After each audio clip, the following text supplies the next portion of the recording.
Channel asina mayambu amukkasu hana taramna okjari. Channel asibu nungsibirabadi wari khak taraga thokpiki. Adom madongi mamal yamlabu kubi sing aduna subscribe amadi notification bell icon adada git launa amuktang nambira.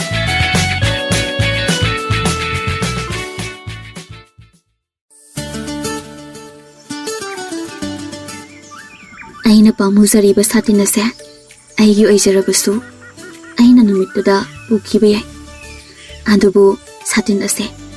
haujikti nahaki satin gumbani Ai satin nate uthakta panduna lerambani nungsit nungsa nung changdanaba ai tumpham mathakta thambani ngasi laklibase satin lowa lakpo ere Umang machida lumduna leiriba naha ahum maduna Rajkumariga pakhang dugana sanariba wari do taba phangde Nangna umang sida leiba maramna babungi pauthanga do taramloi Aina migi makhol amata tade sagi makhol khaktane tariba aigi satin ase nanglei nungsit na humkhibadagi thiba khangdaduna leiba pumbagi misingna Thina ba haiduna sagol tongba mi tara kunna paw oina sandokhi Kari paw oirabano Satin adu thengnaduna ningthau aigi ifamda katlerabadi mana mathum chahongna pigani haina mana ado nangna phangpham thoi aina su phanganingi Kari mana phangane sana lupa haibadara asida leiriba miyam sina aingonda hai nangdi Ningthogi mana phanglani Nangna phanggadaba manado mi atopada phangankrabadi nangdi apangba wakhal leitaba tadabra satin se yamna siksina thamo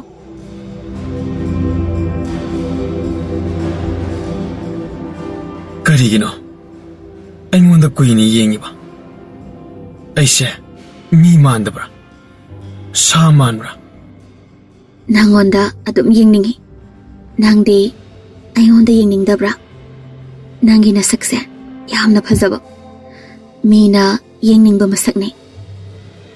Nangi maido sitnale ngowe pisu phajaba sete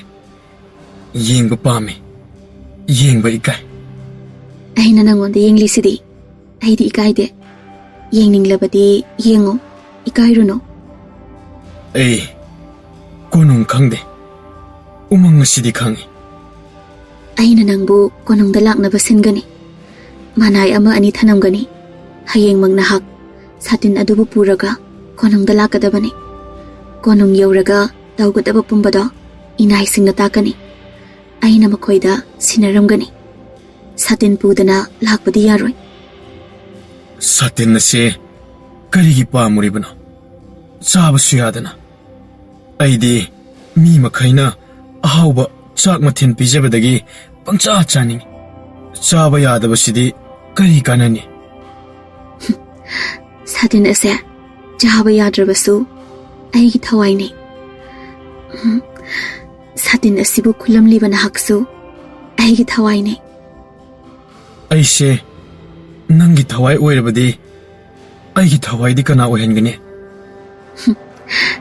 aina nangi thawai oirage Aigi thawai na nangi thawai na ai oibe yabra yai mi atopada haidokano aikhoi ani khak khangnagadabani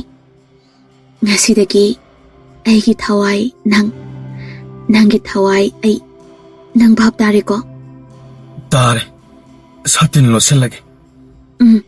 Loselo jaba tumba satin thadokpa yade Pakhang aduna satin ado Rajkumari ki mamang lokthaba ado lumduna leiriba makhoi ohumna uramme makhoi ohum ado satil adubo kadaida thambage haiduna section na yengi Pakhang aduna satin ado makhutna pairaga laik Nakhoi mayam chatnaba tawrase manai ani lehoro hayeng pakhang asiga punna konungda laklo madi sagol thauba tongba hairoi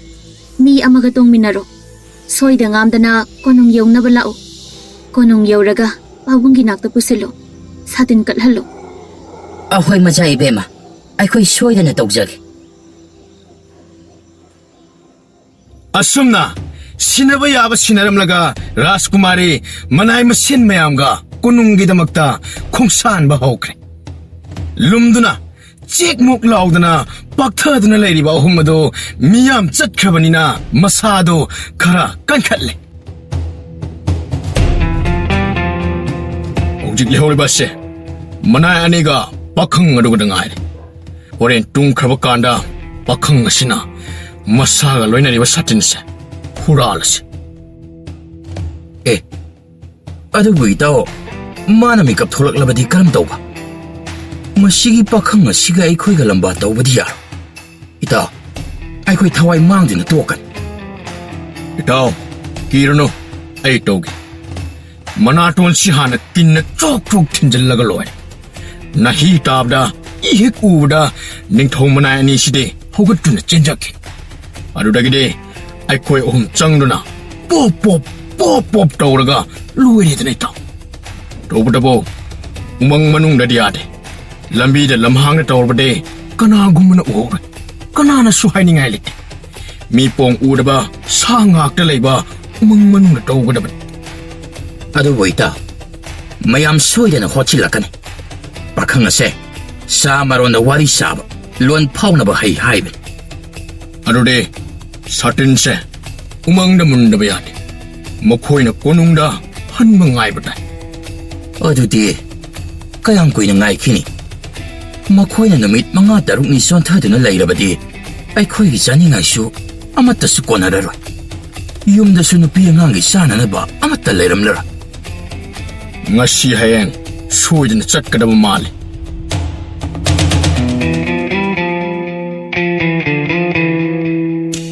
asumna makhoi hum wana ngaidana leire pakhang aduna manai ani duga hayeng chalasi haiduna leple pakhang ado purit phaijom phaja phajaba set chahalle yengbada ningthau kolgi masa masuga chap manare nong alakpaga manai ani duga pakhang aduga sagol anida sagol amadana pakhang manai amaga sagol amana manai amana tonglaga konunggidamak khongsan ba hawrakle pakhang aduna magi satin ado yamna cheksinna paire khara lapna chatkhra matungda makhoi ahumso laptakna lamjel yang chelaktuna asamba lambi da laktuna makhoina lakadaba lambi da thattuna ngaina ba honakre makhoina makhongna chenbani pakhang aduna sagonda chatpani khara chalaga manai do makhong hamningduna turel lamagi khongnungda kumthaduna ngaihak pallam marup ahumado makhoina lakadaba lambi da lumduna leire phana kuina ngairaba phawba manai ani duga pakhang aduga lakre lambi na thei khrabra karino ai khuina ngai khai ngairaga kunung yobuna han khini koitaw adubu sago lambi asina tabadadi leiraroida pukri khongban ga landuna chatpasu yaro oh soide lagle karam thakani ngaiko chatpa yaroi haibusu yaroi adu wadabade sesang amana thatlaga thamlasi ek jorokpaga nakhoi ani nakannama aina nakannama pairaga thang sina thingadaban yamna kanna araibida thinnaba honagadaban lan thoktun siendanaba hey soiba yadabaniko sagol amadi chelan krabaso pakhang tong sagonduni phadisi pakhang dagi makhutagi chatinadu mulhowraga loire makhoidi chatki sana haina yoksillakle mi amatang tongmuduna mangda ani tongmuduna tung thanglap tawi hek yoropaga sesang ado khangthang thangale sagol animak pudup tusille pakhang sarina makhoi sagondagi leibakta phaina taringaida satilado tap lakhwalaga nusit muk yang chenkre satilado munkre haiduna umang pakhang ado phuk hogot ki tawi mamana bani duna chai aduna masa mathabakta namsillaga lehandana thamle Mana ni duna nupa ni du phuba chingthokpa kan hone phunare makhoi aniga pakhang amasung mana ani duga pop pop thomladuna masa makok loina soknare hana phunaba utuk thorang tawduna lakpa mamana ba ani duna makhoi ahumak makok thugai makok soklabnina leimaida longna haithaduna taraga le hot pangamdana ba phuba yaba phuraga chelawrasi haiduna mamana ba ani do mayum yahongna ba chelakle Satin puraga siyenghiba pakhang sari adudi karimata asok apan yaudana konung tamna chelakle konung yoromdaida tapna sor phathaduna awaba chelakpa malhandana ba tapna ingna gyan tana changle thonga ko singso ningthogda satin katpa laklibani haiba aduda changalle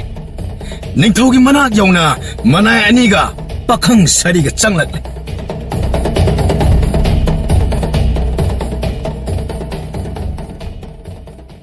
Iningthau nanai pakhang ngaina Rajkumari ki satin na se kachare Yare hogol Yamna nungaire Nahak matik saba mana aina soidana pigani Nahak pakhang oiribra Natragana yum pahalabra nanai pakhang oijare Ningthau aina lauthokkhibagi matong inna Isana pi Rajkaini ase Aphaba numit ama yenglaga luhongbirani Nangi imung manungda pawasibu thuna pikro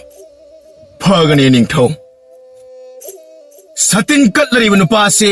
asengba satin khunjilamba nupa natte haina ningthau na khangdabanina yangna macha nupina pamjaba umangi nupa aduni khandana wari watai tawre Tamba ibungo Nahaki ima ipa isilinaudi leiribra Aduga yumna kadaida Khulgi mamingna kare Iningthau ai ima ipa loina leide konong sidage yumsu thoina lapte Nahakna ai isanu piyasiga Unadina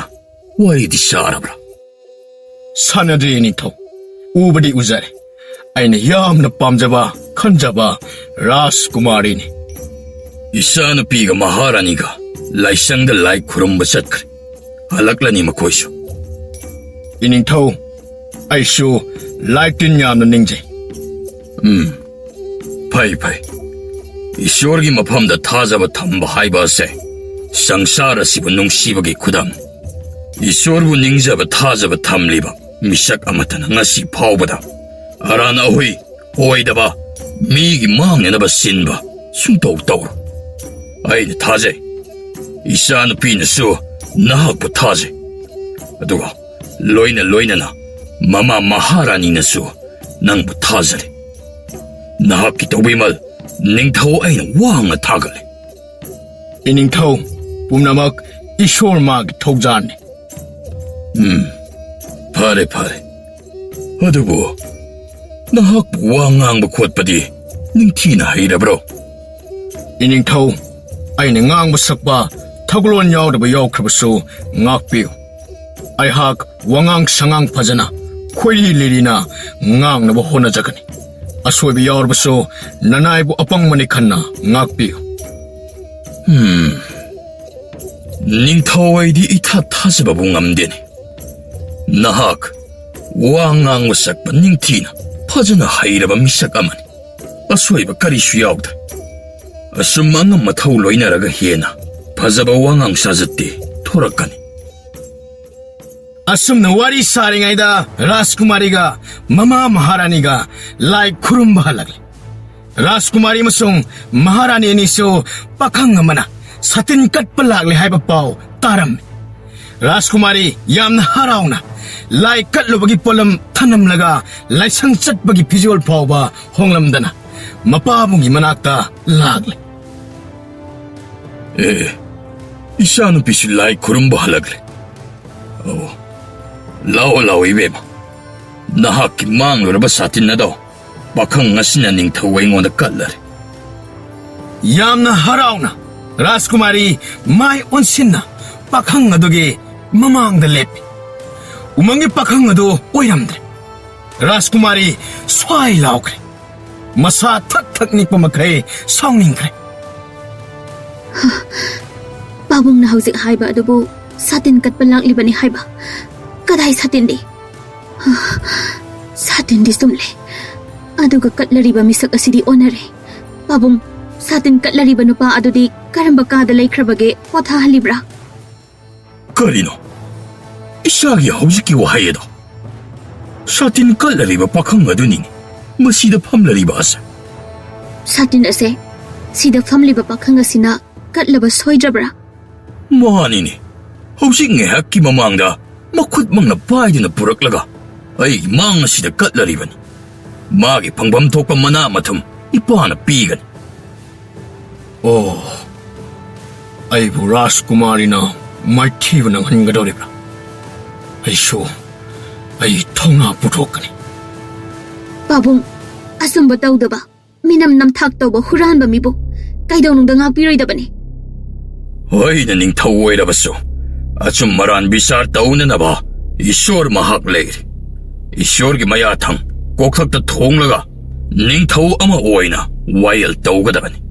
ꯀꯔꯤꯁꯨ ꯂꯥꯟꯗꯕ ꯃꯤꯕꯨꯗꯤ ꯆꯩꯔꯥꯛ ꯄꯤꯕ ꯉꯝꯂꯣꯏ ꯑꯗꯨꯒ ꯅꯝꯊꯥꯛ ꯇꯧꯕ ꯀꯅꯥꯕꯨꯗꯤ ꯃꯥꯒꯤ ꯃꯇꯤꯛ ꯆꯥꯕ ꯆꯩꯔꯥꯛ ꯑꯩꯅ ꯁꯣꯏꯗꯅ ꯐꯪꯍꯟꯕ ꯇꯥꯕꯅꯤ ꯅꯨꯄꯥ ꯑꯁꯦ ꯍꯧꯖꯤꯛꯃꯛ ꯀꯩꯁꯨꯝ ꯁꯪꯗ ꯐꯥꯗꯣꯛ ꯑꯣꯏꯍꯟꯒꯗꯕꯅꯤ ꯃꯍꯥꯛ ꯃꯔꯥ ꯂꯩꯔꯕꯅꯤ ꯀꯔꯝꯕ ꯅꯤꯡꯊꯧ ꯃꯆꯥꯅꯨꯄꯤ ꯑꯃꯒꯤ ꯋꯥꯍꯩꯅꯣ ꯅꯤꯡꯊꯧꯒꯤ ꯌꯥꯊꯪ ꯀꯣꯛꯇ ꯊꯣꯡꯗꯨꯅ ꯅꯅꯥꯏ ꯑꯩꯅ ꯁꯥꯇꯤꯟ ꯑꯁꯤ ꯏꯅꯤꯡꯊꯧꯗ ꯀꯠꯄ ꯂꯥꯛꯆꯕꯅꯤ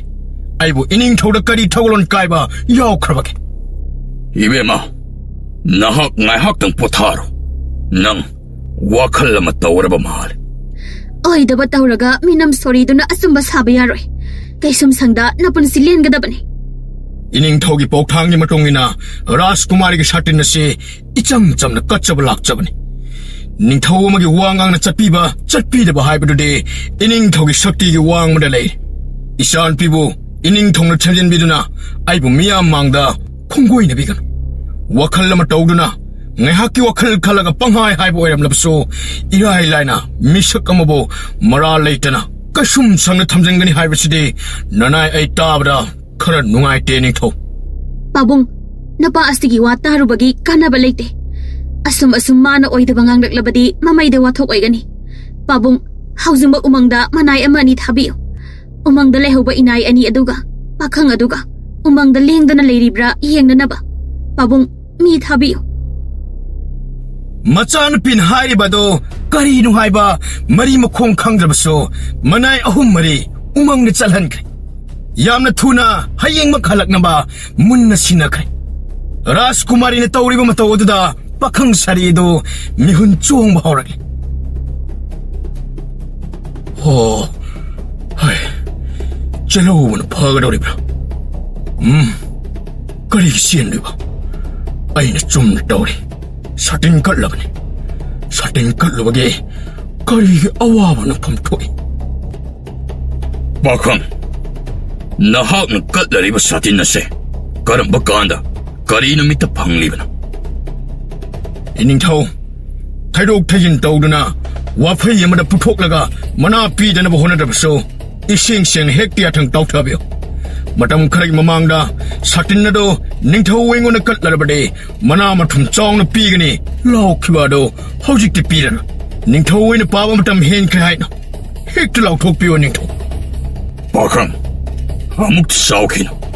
तबथा ईशा नुपीगी वाहाइदा खरा सोइखिबगे नहाक साउरबा माले पाबुंग आइगी वाहै करिसु सोइबा लेते माना माना तौरुबगी महै मसा मसाना फंगजगदबने असुंबना असुंबने अरानबने पाखंग असि नत्तब्रा ईशा नुपीना इनिंथौ इचानुपीना पामदबा यानिंगदबा मिसक अमना साटिन नसि कटलबा यादे हाइना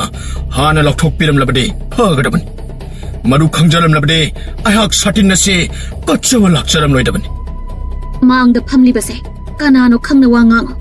अरानबा कुपसिनबा ओइदबा nganggano इनिंथौ आइन साटिन नसिगी मना फंगनी हाइदुना ngaijabana chade अहाक याना नुंगाइतदुना satin नसि कच्चबा लाक्चबने Satin na sikatlaga, ningtawdigi manamatum mihoduna, lakpanate. Isanupina wakal potapong kangde. Anabu oide haibaduda, satin na sihek pangbagalak jariban. Angam matawgi machin, angang matsagi kaino haiduni. Nanay chacharage, lewaki mapi mapam oidaga, masagi wasak ngakti haibaso, haijaro. Nungay na ningtawo na lebaki mapi mapaw na panbiyo. Ay, chachare. Pabong, mahagsalhan ba yaroy? Ibema, sat kasano. Ko na magi pangkom tokpada. Panghan na ba? Sem saras. Ras kumari na ay pangkom tokumana, pihan ningi takpan. Onatay na ay buoy na batawa miyama, tahan na buhonari.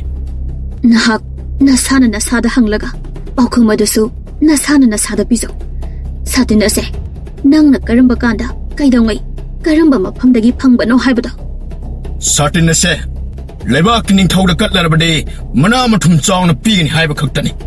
Ningtaw pogjelado, hagi tahan bade, yam na ikay ningayn. Pakang nahak na haidi bado. Yam chumi. Nahak lante. Adu wala bade, isa na pinangang saklibase, ngahan na ba na fay ningtaw. Iningtaw, tawgulon karakani. Nang nasumba tawragabu, karigin nangi pangpam thokpa mana, pangloy dawri bano. Manado de, ningtaw na pigadaban, nang na pigadaban nate. Lebak ngak libo mapuse, matsa na pinanate, ningtaw na ni.